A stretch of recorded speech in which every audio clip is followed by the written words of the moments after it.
মামা পড়ানো ভালো লাগে, কিন্তু সমস্যার এখানে শেষ নয়। স্যালারি কম, তার উপরে ওদের বাসায় পাওয়া যায় না ঠিক মতো। মাসে 9 থেকে 10 দিন আত্মীয় বাড়ি সময় কাটিয়ে আসে। যদিও ভুলে শুক্রবার 1-2 তারিখে পড়ে, তাহলে না এসে। আর যদি আমি মাসে 4 থেকে 5 তারিখে পড়াতে যাই, বাসার কাজের বুয়া বলে আপারা বাসায় নেই, আসলে জানাবো, নয়তো ফোন দেন। তারপরে হঠাৎ করে 24-25 তারিখ আসে, বাট জানাইও না। স্যালারি ক্ষেত্রেও দেরি করে। তা তো খেয়াল করেছিস, কিন্তু মাস শেষে ঠিক মতো টাকা দেয় তো? ওটাই তো মামার সমস্যা।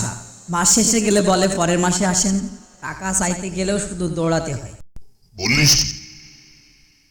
এটা তো বড় অন্যায়। তুই কি বোঝানোর চেষ্টা করিসনি?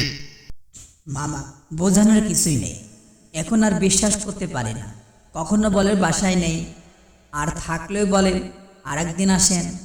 তো তুই তো বলেছিলিস পরের মাসে আর পড়াবি না। যদি নতুন শিক্ষক না পাই তখনই বুঝবে শিক্ষকের মূল্য কতটা। হ্যাঁ মামা, সেটাই ভাবছি। এবার ওদের কষ্ট হলে বুঝবে শিক্ষকের আসলে কতটা গুরুত্ব আছে, কতটা আমাদের মূল্য তাদের কাছে আছে। হ্যাঁ, একদম ঠিক বলেছিস। নিজের সম্মান আগে, ওদের বোঝাতে হবে তোর সময় আর পরিশ্রম দুটোই মূল্যবান।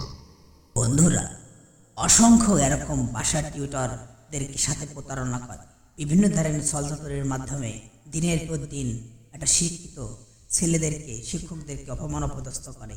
এই ধরনের আপনাকে টিউটর করে? এখনই সচেতন হন আর আপনাদের কাজে মনোনিবেশন করুন। আপনারা টিউশনের পাশাপাশি অন্য কোনো কাজের অ্যাপ্লিকেশন করবেন।